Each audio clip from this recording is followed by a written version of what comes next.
தமிழகத்தில் சட்டம் ஒழுங்கு மிக மோசமான நிலையில் உள்ளதாக பாஜக மாநில தலைவர் நயினார் நாகேந்திரன் குற்றம் சாட்டியுள்ளார். விருதுநகர் மாவட்டம் சிவகாசியில் நடைபெற்ற பாஜக பூத் கமிட்டி பொறுப்பாளர்கள் ஆலோசனைக் கூட்டத்திற்கு பின்னர் செய்தியாளர்களுக்கு அவர் அளித்த பேட்டியை தற்போது பார்க்கலாம்.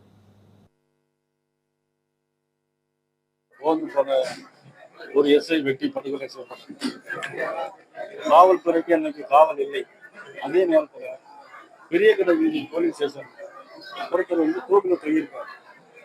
அவரு கம்ப்ளைண்ட் கொடுக்க போனாரா, இல்ல அவரு அக்யூஸ்டா போனாரா, அவரு மூட்டு மாட்டுறது கையிலெல்லாம் எடுத்துட்டு போனாரா, அல்லது கயிறு அங்கி வச்சு யாராவது அவரை அடிச்சு தூக்கில தொங்க விட்டு இருந்தாங்களா?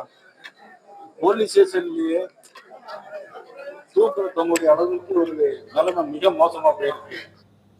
காவலாளி அஜித்குமார் கொலை வழக்கில் கைது செய்யப்பட்ட 5 தனிப்படை காவலர்களை 13ஆம் தேதி வரை காவலில் அடைக்க நீதிமன்றம் உத்தரவிட்டுள்ளது. கோயில் காவலாளி அஜித்குமார் கொலை வழக்கில் தனிப்படை காவலர்களான கண்ணன், ராஜா, ஆனந்த பிரபு, சங்கர் மணிகண்டன் ஆகிய 5 பேர் கைது செய்யப்பட்டனர். அவர்களை ஆகஸ்ட் 13ஆம் தேதி வரை நீதிமன்ற காவலில் அடைக்க மதுரை மாவட்ட தலைமை நீதித்துறை நடுவர் நீதிமன்றம் உத்தரவிட்டது.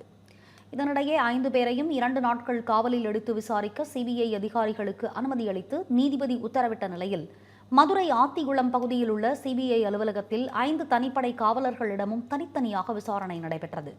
சாட்சியங்கள் அளித்த தகவலின் அடிப்படையிலும் அஜித்குமாரை விசாரணைக்கு அழைத்துச் சென்றபோது நடைபெற்ற சம்பவம் குறித்தும் 5 தனிப்படை காவலர்களிடமும் விசாரணை நடத்தினர். யாருடைய உத்தரவின் பேரில் அஜித்குமாரை விசாரணை செய்தீர்கள்?